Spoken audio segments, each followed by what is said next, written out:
Good morning, everybody. Welcome back to a new video. So I originally had a vlog planned for today, but we received some news. So we wanted to sit down and give you guys the update on our IVF journey. I know a lot of you are asking for updates and what's going on. So we did just find out. So I thought you guys would probably want to know this instead of seeing like a normal day in the life vlog. So as you know, we had our egg retrieval procedure on leap day, February 29th, and they retrieved 11 eggs. We got a call March the 1st. We found out that of the 10 that were matured, only 6 had fertilized. Yes. You know, I was really excited because we went from 11, that just seemed like so much more because the first time we had an egg retrieval done, they retrieved only 7. So I'm thinking, wow, 11, that's great. But then when we got the fertilization news that 6 had fertilized, it was kind of the same as last time. 6 also fertilized the very first time we did this process. So I was like, okay, we're in the same neck of the woods, that's fine. 6 fertilized is amazing. And then we had to do the wait of 1 week to see how many made it to that final stage of blastocyst. And that's when I got the call on Thursday, this past Thursday, which was, let me look at the date, it was March 7th. And I had waited all day. My nurse usually calls at the same time. She always calls usually around noon, like by the latest 2 o'clock. It was going on 4 o'clock almost, and the clinic closes at 4. And so then I was getting anxious that they forgot about me. Maybe she wasn't gonna call. So I left the house to run some errands, do some groceries, and I got the call while I was in the car at 3:58.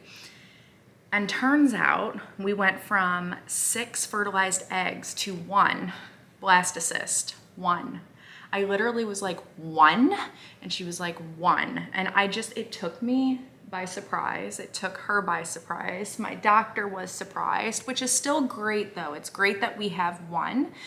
Obviously we were all hoping for a bit more because so the process now is that 1 got frozen and samples were sent off for the PGT testing. And that's where they'll see if this 1 embryo is chromosomally normal or abnormal.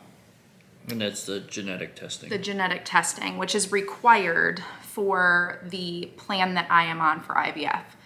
So my doctor does want to talk to us about next steps, plan B, just in case, but he wants to hold off on doing that until we get these results back. So we're all just hoping and praying for the best that this little embryo comes back genetically normal and that we can move forward. Because also with the plan that we are on, if the embryo is not genetically normal, they will not use it.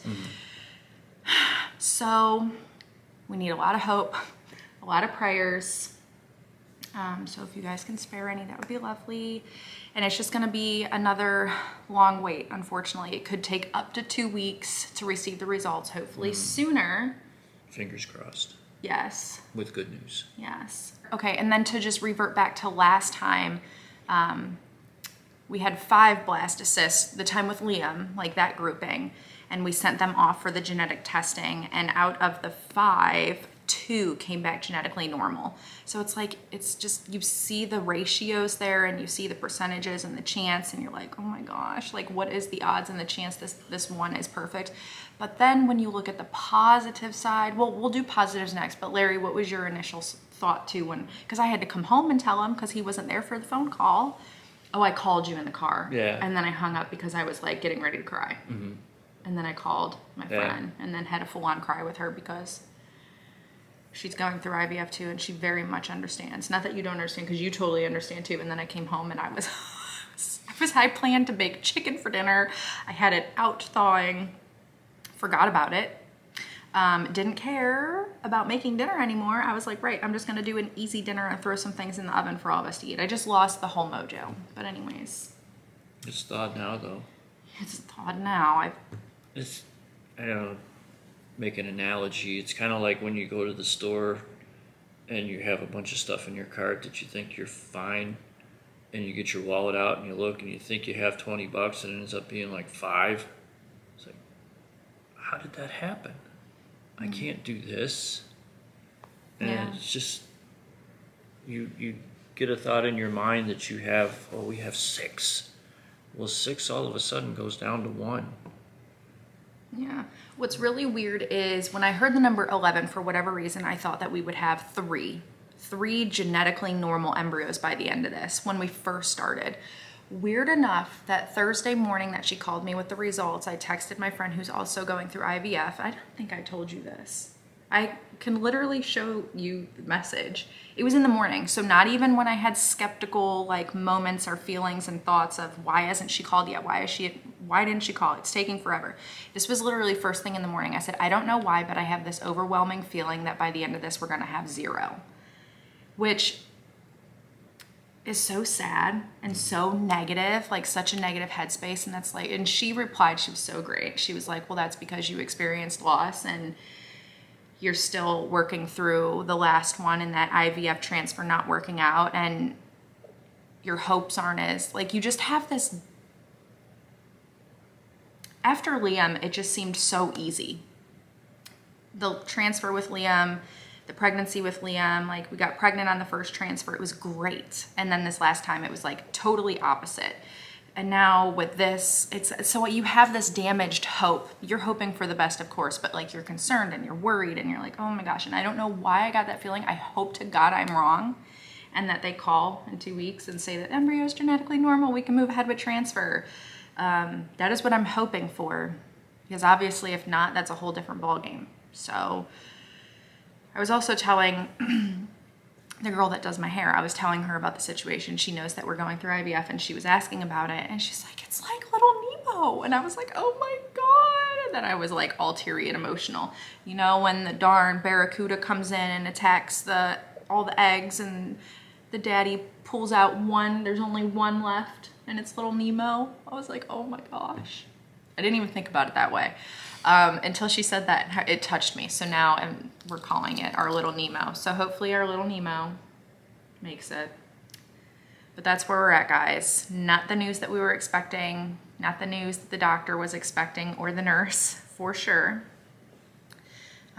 Which also makes me wonder, I think I'm locked and secured in the shared risk program as of now because the doctor agreed to that. But now that almost makes me wonder if, I mean, like in future, if I wouldn't be accepted into that program with that guarantee of either getting pregnant or you get your money back kind of thing, because this ride has been so different from the first. Mm-hmm. That's a whole nother ballgame and a whole nother thing. But anyways, guys, that's where we're at. I know you've been asking. Just totally immensely magnifies what a little miracle baby Liam is. Oh my gosh, yes. Like we always knew he was a miracle. Larry has called Liam our little miracle baby since he was born, since day 1. And every time we go through hardships and every time I talk to my friend that's going through IVF and connecting with you guys who are also going through it or trying to conceive and how difficult the journeys are for all of us, you just look at these children and you're like, God, you are little miracles. Like just these amazing miracles. Because it's not easy. It is not an easy journey. And I reached out to my old nurse and I was like, is this normal? Like, why did this happen? You know, because you're searching for the why, like, how did this happen? And she's like, normal, question mark? Nothing in this journey is normal. And she kind of brought up our past history. She was like, you should have gotten pregnant off of those 3 IUIs that you had using donor sperm. Like, your body should have taken that, but it didn't, you know? And there's just nothing in a fertility journey that usually goes smooth and perfect and normal. There's always hiccups. There's always ups and downs. And this is just one of those like shocking moments. And she also said that because of the way Larry's sperm was extracted, that could have something to do with it, as it's not like fresh sperm that was ejaculated. It was surgically removed. But then you go back to the donors. Yeah, why didn't that work? So it's like, do I have underlying endometriosis? Like, I do have issues. I haven't gone into all of that, but that has not been diagnosed. I'm not self-diagnosing, but it runs in my family. And so I don't know, there's lots of these factors. Yeah, because then that would have been me. But they're trying to just make sense of how we went from 6 fertilized eggs to only 1 making it to that blastocyst stage, and just praying to God that this one makes it all the way through the journey and is genetically normal. But that is where we're at, guys, and that's kind of our thoughts. It's been a whirlwind, and now that we've had time to go through that shock wave of like, oh my gosh, because now there's also that immense, and I even told my friend, I was like, I don't want to use the word pressure, but we don't have another one in the waiting. Like you don't have, this is the only one. And if it's not normal and it has to be discarded, you have to start again. And then it's like, if it is normal, but the pregnancy doesn't take, you have to start again. Whereas with the whole procedure thing. Anyways, your mind just goes through all of it. That's just the natural course of how it goes. So we got through the shock, and now we're gonna look at the positive. The positive is, oh my goodness, we're fortunate enough to be able to have one little embryo, blastocyst. And what if this one is genetically normal and it's perfect and it's meant to be, and this little baby completes our family, and we don't have any extra, and that's perfectly fine, and this is it, the one that's ready to complete this family. That could be the case too, and it was just meant to be this way, and everything will be fine. There's a lot of the mind does crazy things with. Yeah, it races back and forth, up and down, all around. You think the worst, the what ifs, and then the God's plan, the mission, the plan. Like, this is what was meant to happen. You just take it day by day. Mm-hmm. Hope for the best, and that's what we're gonna do. And as soon as I get those results, you guys know I'm gonna let you know, and it's gonna be a long, nice, lovely 2-week wait. I'm hoping it's not 2 weeks because I'm like, oh my gosh, I thought the 2-week wait after an embryo transfer was really difficult. And this, I feel like, is very much up there with just quite difficult. I'd wait a month if everything was going to be perfect. I know. There's part of me hoping, well, there's all of me that's hoping that this is going to be perfect and everything's going to be fine. Everything's going to be great.